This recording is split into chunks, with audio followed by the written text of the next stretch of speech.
how to win beauty in 2026.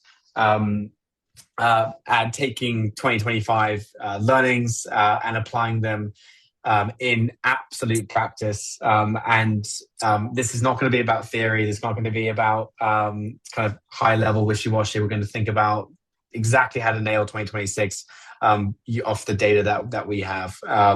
And I'll intro AJ quickly, and then I'll kind of set the frame for what we're going to discuss today. AJ is the SVP of Global Growth at U Beauty. U Beauty is a great client of ours. Prior to U Beauty, AJ, I think it was 7 or 8 years at Unilever Prestige. That's right. Yep. On the head. So I can't think of anyone better to really nail kind of what those winning strategies are as we head into 2026, what the playbook looks like. And I've got a series of questions to ask him. So we're going to kick things off. And along the way, I've got a few data points. This whole webinar session has been built off our 2026 beauty playbook, the state of beauty, which we'll share after this. So there's a lot of data points off about roughly $4.5 billion of spend we measure on an annualized basis. And before I throw it to AJ, I just wanted to summarize some of those 3 key themes that we saw in looking at the data of beauty in 2026. It's probably not surprising to everyone that's on this today that the market has reached record scale. I think the data we looked at was looking at $67 billion in 2025, which is bigger than it's ever been before. And alongside that has been incredible media fragmentation. You know, the days of Meta and Meta only are firmly in the past. There's no single dominant channel. We're seeing audiences fluid across TikTok, YouTube Shorts, Reels, Pinterest, Snapchat. That list goes on. And we've seen alongside this the collapse of the funnel. It's just not clear anymore where it starts, where it ends. We're seeing search kind of lower down the funnel than it's ever been. Multiple touch points happening before people are searching. Lots of things happening in those mid to funnel, upper funnel stages that we're really excited to jump into, particularly around that kind of creator space, GMV max, that beast that everyone's trying to crack. And then third and finally, like doing all this in this fragmented world and understanding scaling is just so difficult when looking not even at just last click measurement, but like click-based measurement in general. It's very difficult, of course, to understand a channel like TikTok and a channel like YouTube, Snapchat, by just looking at clicks. And so we'll dive into that as well. And for those that aren't familiar with Fospha, in short, a daily media mix model. We work with retail and working with about 300 or so enterprise retail brands, heavily in the beauty health space because of the fragmentation there. And we measure with ad level granularity on a daily basis and help brands scale in these fragmented times. So, AJ, over to you. I'm going to open things up and focus a little bit about like the forces that are shaping beauty growth today. It just feels to me like the beauty ecosystem has never been this complex. What do you think those forces are that are reshaping how brands grow in today's world? Yeah, I mean, there's really a few things which are really kind of changing now. Obviously, short form is king. Short bite-sized content across platforms like TikTok, Instagram, YouTube are really, really keeping discovery kind of fast. And visuals and personality-driven content is really driving and moving first. Search is now social, so Gen Z is doing searching on TikTok. That's a big shift, and doing more discovery through those social platforms too. So that's a really big trend and shift that's happened. And then shoppable media has just really grown exponentially over the past year. Videos are increasingly linking straight to checkout. You saw the huge growth and lift in TikTok shops over the past year. and your content is now your brand storefront. So you really are able to tell the brand story through some of this bite-sized content which you're generating on these social platforms. If for a skincare brand like us, we're also looking at credibility, and dermfluencers are really, really valuable for a business like that. It obviously provides a lot of credibility and boosts credentials for the brand. And then also one of the other big shifts that I've seen is that versus utilizing a lot of larger creators, we're now doing exponentially more work with micro creators and seeing a much larger halo and impact with that, especially when you're thinking about Andromeda and Gem, and the impact of those algorithm updates, and requiring more content now to move and to scale quicker across those social platforms from an advertising perspective too. Other trends which are really interesting too, and I think some of these are still being developed, is like, more of a live shopping space. I think that we saw a really large growth in that space in 2025, especially with TikTok. There's a lot of live shopping there, as well as Whatnot. It's kind of an interesting platform. Um, for luxury, it may not make as much sense, but definitely you're Mm. seeing it with more mass and some lower priced prestige brands, where you're able to generate a lot of sales. And then for us, really, we launched in Sephora in December of last year, and omnichannel is really helping boost brand visibility and help drive brand equity, and leveraging kind of that to help generate more authority for the business too.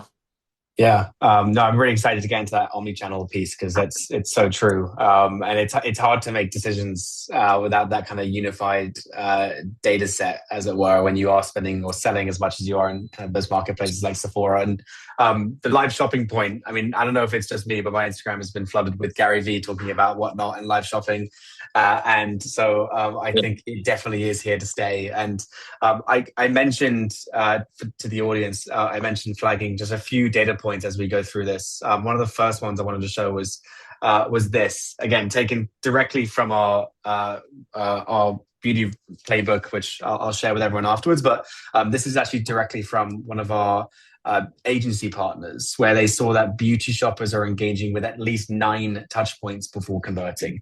That means if you're just kind of sitting there at the bottom, like AJ, you flagged a lot of different things happening across the funnel, from creators to various different forms of kind of content, whether it's organic, short form, conversion based activity. There's a lot happening there. And when potential customers are kind of around that space and you're just waiting for that kind of last interaction, you're going to miss that customer. And so it's so important to understand the full funnel, and really kind of capitalize on that, which slightly brings me in then to my next point here around kind of channel explosion, my next question, AJ, at least. So like this is, we've seen a crazy explosion in the number of channels, particularly a lot of new channels like GMV Max. Everyone's wandering around and trying to work out, right? And we've seen success with channels like Snapchat, which people have often, maybe had a stigma against, but we're seeing crazy success there. And a lot of channels that typically maybe wouldn't have been part of the mix are now part of the mix.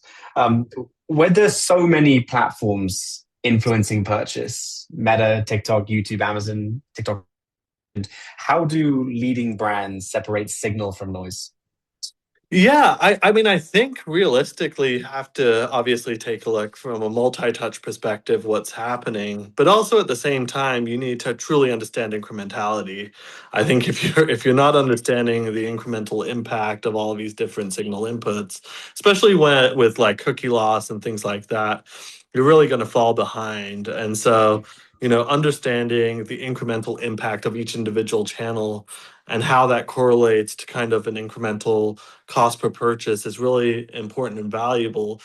Especially, you look at like more traditional media channels, linear TV, You look at direct mail, which is, I think, really making a big resurgence nowadays, because you're able to get in front of a lot of eyeballs in a more cost-effective manner versus some other media buys. So, I think ultimately you have to just understand holistically what the impact is for each individual channel that you're investing in, and take that into account when measuring the impact overall.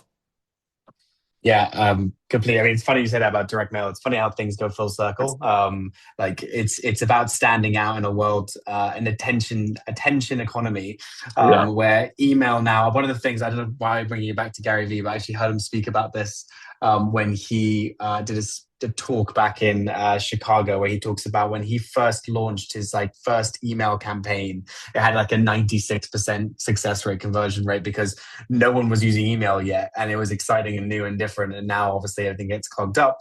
People are looking for new ways to stand out from the noise, which is really interesting. And yeah, I mean, you flagged yourself, AJ, a lot of channels, and like some of the data we're seeing around channel, kind of, for example, diversification is effectively, if we're looking at the story here, we're seeing understand the incrementality of each channel, understand, is there headroom to actually scale a channel? Are we oversaturated in a certain channel?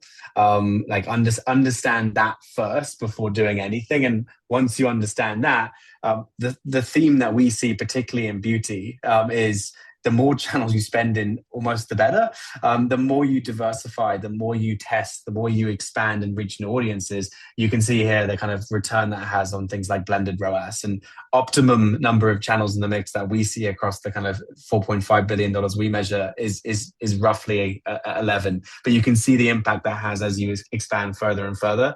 And if people are interested in this, the types of channels people are spending in, roughly, if in this benchmarking data, the types of channels are pretty consistent. Like, I talked about Meta no longer being the only channel of importance. Like, it still is, of course, the dominant channel. You can see like roughly 52.5% across all the spend that we measure is in Meta, but we're seeing like the rapid increase across like channels like PMax, TikTok, Snapchat, Pinterest, YouTube, and this just tends to be what we see across the brands that we are measuring, I should say, and like.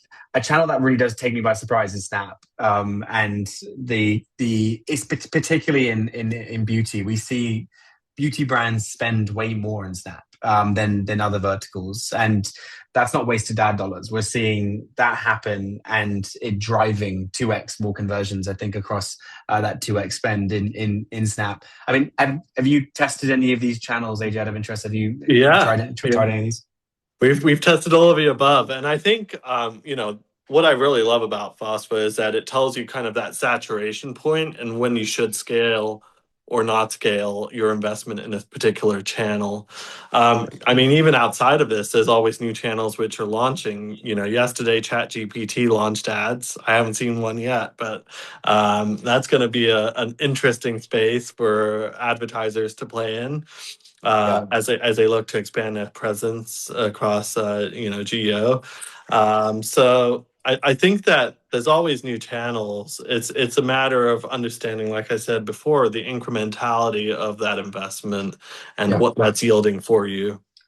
Yeah, definitely. I mean, we're going to start probably measuring ChatGPT ads soon. I'm sure of it. And who knows how effective they'll be. I mean, I think the most effective ad here is the Anthropic ad that went against that. And one of the best Super Bowl ads I've seen in a while. So that was really cool.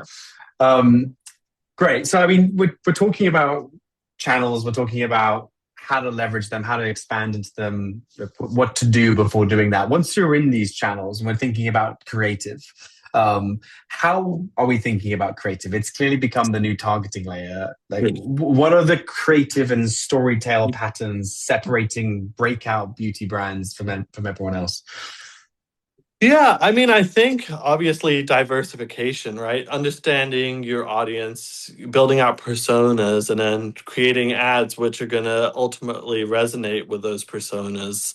And so it's now more about definitely creating more creative versus maybe less creative that's more polished. That's not to say that branding is not important. We're definitely focused very much on branding at U Beauty as a luxury skincare brand. But you need to have that diversity of content in order to succeed and hit all of the different audiences, right? Because Meta at this point is measuring kind of engagement of users, and they're only going to serve relevant ads to consumers based upon that level of engagement data. And that's really how Andromeda works. So for us, we're doing a lot more, placing a larger focus on more creative output and creating more creative output for net new audiences, maybe that we haven't targeted in the past, versus doing the same creative iterations. People speaking to camera. How do we mix that up a little bit more? Yeah, as a user of a lot of these platforms, it's really clear when you get the same ad, seen it before, you're bored of it, you're tired of it. You need to stand out in a world of a lot of noise. I mean, are you using AI at all, AJ, in any of this kind of creative stuff, or is it? How does that look? So we're not using AI creators, and I think that for a brand like ours, really having a real human showcase their results is really important from a trust perspective with our consumers. Where we do see opportunities to use AI is more for like editing and things along those lines. I think Yeah, that there's value there. But as far as like full fledged creative, which is generated through AI, I think we're still a ways away from kind of users accepting that. And yeah, also, authenticity matters, especially in the skincare space. yeah. So having real creators is super valuable for us overall. Definitely. And like just to put up another a stat here, once I get this up and running. Like if we're thinking about that full funnel lens, thinking about that kind of upper funnel play, it's difficult for a lot of brands to have confidence in kind of spending in these kind of more mid to upper funnel plays, considering kind of creators in that mix. And unsurprisingly, right, it's hard to do stuff without the data to demonstrate that it's working. I mean, what we see across our mix is amongst smaller brands. You can see on the left there that chart. That chart there is kind of e-commerce retailers of all sizes, and on the right there, larger brands kind of spending a little bit more. But we see when you are kind of adjusting wallets to those kind of consideration and awareness plays in that kind of creative optimization layer, you can see the impact again that has on blended ROAS over time. Naturally, as well, as you start to do this more and more, it makes other things cheaper. Again, I was reading about the Super Bowl ads and like the justification that I forget which company it was, like mathematical justification of spending $15 million on a 20-second video. And actually, you think about the brand awareness play in the most engaged time for ads literally of the year in the US, that 15-second slot, everyone is watching and paying attention to and actually looking forward to. So people are incredibly engaged. So timing is perfect. And then if you think about how that then plays out over time when it comes to your lower funnel activity, it makes people much more likely to buy, much more efficient as that spend scales. So it's the downstream effects of this, but very difficult to do, of course, without the right data kind of pointing you in that direction. But I thought I'd get that up. We're seeing the kind of 200+% better MER and ROAS to tie in with that. Great. So like moving on from creative, as I kind of was touching on, measurement, it feels like a big barrier in 2025, particularly from beauty brands. Is there anything that leadership needs to understand to scale in this environment as we head into 2026? Yeah, I mean, I think that like looking at things in silo, it's really much more challenging to do. So one thing that we do here is we look at everything more holistically, and we're looking at our overall, NCAC, and we're looking at overall performance versus in silo an in-silo view of Meta, for example, right? Because at the end of the day, if you're looking at things in silo, certain channels are never going to show last touch performance for you. So that's one thing which is really important. And then I think for any new beauty brand, one thing which is really important is obviously to focus on profitability. I think that if you're able to drive profitability initially, and then move more of those dollars as you generate profit to more of a top funnel activations, then that's really the play Yeah. ongoing to self-sustain kind of the business. Yeah. I'm intrigued. I mean, Sephora, obviously a recent expansion. How's it going so far? It's going Talking. yeah. Yeah, it's going amazing. We're like super pleased with the results, and you see obviously when you launch with such a big player like Sephora, all waters rise, right? So you're Yeah. seeing your digital business, your Amazon business, everything's kind of improving ever since that launch, and it helps fuel additional brand awareness. And I think that's really the crux of and the benefit of launching. Yeah. Right now we're digital, but we're launching in store in a couple of weeks here. So, yeah, we're really Amazing. excited about the partnership, and I think that it's been super successful for us so far. And yeah, we just can't wait to see what it yields, especially with the in-store piece. I think that that's going to be really an unlock for us, especially with some of our product lines like fragrance, where it's tough to digitally tell that story Yeah. of fragrance, for example. So Yeah. yeah. Yeah, and I guess it kind of works both ways. Once you launch in store, people discover things in Sephora and then buy elsewhere as well quite a lot. I can imagine that's probably a real thing, isn't it? Yeah, definitely, definitely. I mean, it's a huge upfront investment for any brand to launch in Sephora. You have to develop Yeah, custom linears, you have to do a lot of design work, and you have to do a lot with merchandising too. So, um, for us, we're excited about being able to tell consumers the story around Siren Capsule technology and really the key value proposition of U Beauty, which is that we offer multifunctional skincare in a singular product. yeah. No, that's amazing. And like to kind of play on that full funnel view, basically. And you mentioned last click only capturing a kind of a small amount of revenue and without kind of a lens across everything. Working in silos is obviously it's a difficult way to play things, in particularly in 2026. I mean, like again, like this is data we've taken from this report that we put together, and we can see uh, if you look at this, naturally, this is probably not accurate, right? So you look at like these channels that look and feel like they're performing well: YouTube, TikTok, demand gen, Snapchat, Pinterest, even Meta, and yet they are valued by far the lowest. And then you look at things like Google Shopping and PPC generic, and I'm sure brand PPC, and suddenly they look like the best performing ads. Naturally, that's the case. And what this is representative of is kind of that last click in the customer journey. And it's difficult to understand these brand building channels from that lens, but particularly when there's other marketplaces involved. So one of the things we've done as part of this report is actually look at how much profitable headroom is there, like thinking about profitability and expansion and getting out of silos. Like how much actual profitable headroom is there across these channels? And actually, we're seeing the most again in Snapchat, funny enough, 77%. But across all these mid to upper funnel channels, we're seeing huge headroom to scale.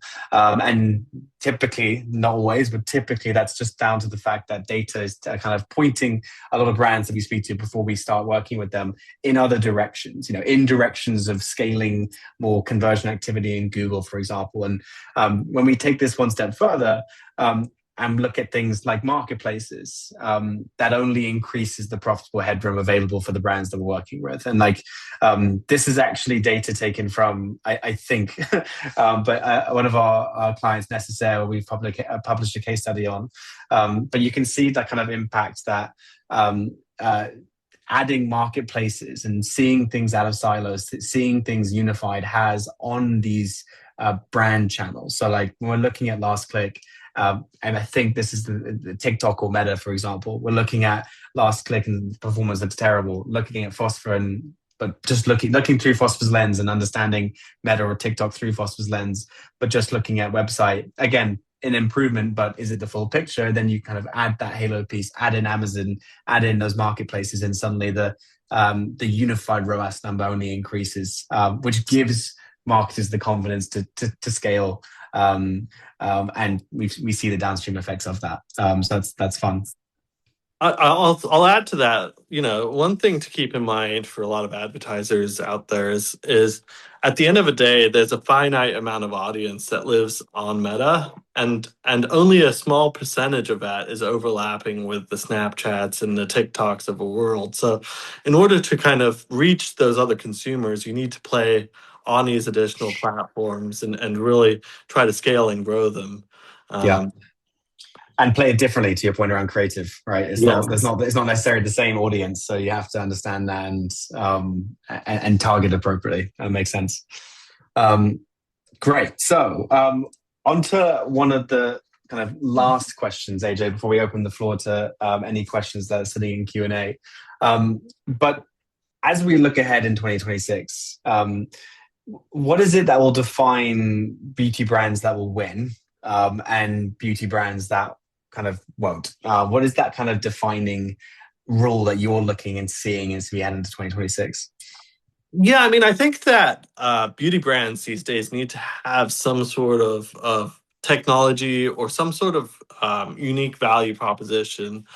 The days of just having kind of like a clean ingredient story and scaling a brand that way are kind of dead. It's much more challenging to do that. And that's why I truly do appreciate YouBeauty, because we have a very unique technology in Siren Capsule technology. And I think, from a media standpoint, also making sure that you're diversifying your media channel mix is going to be really, really important. You can't grow a business and scale a business as quickly as you previously could just on Meta. And having other channels work for you is going to be really, really important for any brand that wants to scale and grow in 2026. I'll say also that, looking at traditional media channels, I know we kind of touched on it previously, is super valuable for any business. And so, like I said, linear TV, looking at direct mail, all of those channels, which are kind of afterthoughts for a lot of marketers out there, are really valuable at getting net new eyeballs and getting your brand in front of them. Yeah. Thoughts, predictions on social commerce, marketplaces as a whole? Yeah, I mean, Amazon's obviously grown tremendously. You're seeing huge uptick in TikTok shops. I think TikTok shops, they've definitely done a great job with mass and lower price point prestige. I see them working to evolve the marketplace into a more of a content focused marketplace in the future where luxury brands can play. So that's definitely an area that we're looking to scale and invest more into.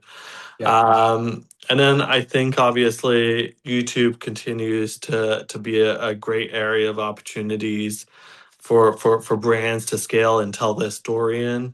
I foresee there being more social commerce aspects and a greater tie-in with Google there too in the future.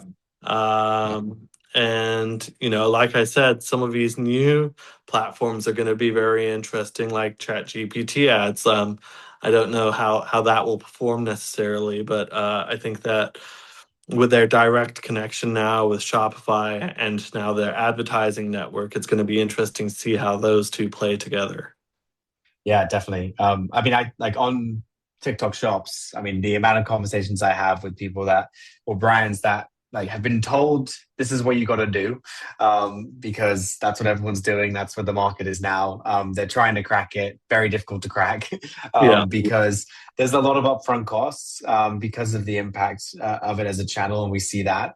But I think the important thing to understand, and it kind of translates back to Sephora, back to Amazon, any sort of marketplace, is that it just cannot be seen as a silo. So you've got to be viewing it not necessarily as a channel in itself, but a brand channel, a sales channel. These things are combined today, and we see when well, I see at least when brands start to kind of view it like that, it does change. And like you're pointing around like luxury, AJ. So I think I saw like Ralph Lauren recently launched or about to launch on TikTok Shops, which is crazy. But like we're seeing it open up to brands that aren't, you know, $10 AOV and more other brands. I mean, there's one slide I wanted to share on this before we kind of call it into to a few questions. But like with TikTok Shop, for example, and social commerce, it works. It can work if you view things from a unified perspective. We see it. We see an uplift across channels. But where actually it works best is when it's coupled with TikTok ads. So being full funnel works really well in platforms. We've seen it in Google and the success that Google's had as that full funnel engine. We see it more than ever today, looking back at 25, as GMV Max has been rolled out in TikTok, where when brands are capitalizing on both ends of the funnel here, it only adds to greater numbers. And you can kind of see some of those metrics there. 85% better year-on-year conversions growth for brands generating sales across both of them. 9% increase in ROAS, again, for brands generating sales across both of them. So it's that coupling which works best. And it's just how do you know it's working and where are those sales happening in order to kind of invest more confidently. Awesome. That's all the questions I have on my. I will check Q&A now if there's anything that's popped up. We've got something coming through now. So I've got a question in the panel or in the Q&A. If your data suggests 5 to 10% is the sweet spot for a 218% MER uplift, how long does that halo usually take to kick in? Which is a great question. I mean, I guess, AJ, to kind of point to you a little bit, when you started expanding into awareness activity or mid to upper funnel channels, how long does it take typically, do you see, for results to kind of take place? Yeah, I mean, the one thing that we understand is that our customer life cycle from, you know, introduction to the brand to actual conversion is longer than probably, you know, more mass product where there's more of an impulse purchase. So I think it really varies based upon what you're selling as a brand. So there's no like predefined number which I could share with you, but you know, I would say that you take a look at what that customer life cycle looks like when you don't have that awareness media. Yep. And you can extrapolate a number from that to figure it out. But, you know, utilizing brand tracking tools, you know, to kind of measure, you know, kind of your brand awareness, aided and unaided over time, is really a valuable way of understanding if some of this more up funnel media is performing for you. Yeah, spot on. It's different for everyone, and it's one of those things that makes I think the data suggests across what we see is, you know, that kind of 3 to 6 to period before you really start to see the compounding effect of it. What we're building internally, if it's of interest, is a product called Glow, which is exactly the reason for building it is exactly this, where there's going to be a period of time where you don't know what the effect is, but there are going to be early stage leading indicators that suggest it is working. So, you know, when you do launch that awareness spend, does that impact engaged sessions on the website? Does that impact branded search queries, for example? So there are leading indicators, and we've been building this out with a client of ours, Sweaty Betty, in the UK. And the kind of study that we've most recently run on this shows that there is an impact. There is a connection there between those two things. And so it's about kind of communicating with finance to say, look, this spend is working. It hasn't kicked in yet, but it will work, because look at these early stage indicators and what the direction of travel they're moving in. And can we tie that to conversions, AOV in the long run, and have a kind of a conversation with finance with numbers that they're more used to, rather than just like, trust me, it's a great creative or whatever it is. So there's ways to play it, and it's just really down to the data to back those kind of decisions. Yeah, I'll say also one other area which is very underutilized by brands is post-purchase survey data. So, over time measuring kind of the uplift of post-purchase sales channel data that you're getting from your customers. Where are you learning about the brand? What channels are they? Is really impactful and valuable as you're trying to understand, what the benefit is especially for traditional media where you're doing like more magazines or channels which aren't necessarily measurable Yeah. with an immediate ROI. It's super valuable. Yeah, definitely. It also considering the channels you were talking about earlier, AJ, like linear TV and direct mail. I mean, these things are typically further, like, very offline and hard to measure, but the post-purchase surveys really do help with that. We've got one more question, which is probably to you, AJ. I'll say. So, how do you balance retail support within Meta spend? Oh, that's a great question. I think we obviously do support Sephora with retail media and driving Meta ads to Sephora, and I think that that's just kind of to help sustain and grow that business, especially initially. But we obviously do plan to continue to do that. I think for us, we obviously look at our performance media and overall impact of what that is driving. And then we have supplemental buckets of media dollars that we utilize to help support retail. So we do keep our kind of more core website optimized spend in a separate account and separate budget versus the retail media. And balancing it is based upon the performance of those channels, right? So if the website's performing better and we have more scale or more opportunity to scale performance media, we're going to continue to do that on our website, versus if we're seeing an uplift from maybe some of the retail media that we're driving to a Sephora or Blue Mercury, we're going to continue to scale that. So it's we look at everything from a performance standpoint for the most part. Obviously, there is that lag piece that we kind of talked about earlier, but we optimize kind of at the end of the day to performance and making sure that everything is kind of in a profitable state. Yeah, that's very, very insightful. We've got no other questions in the chat.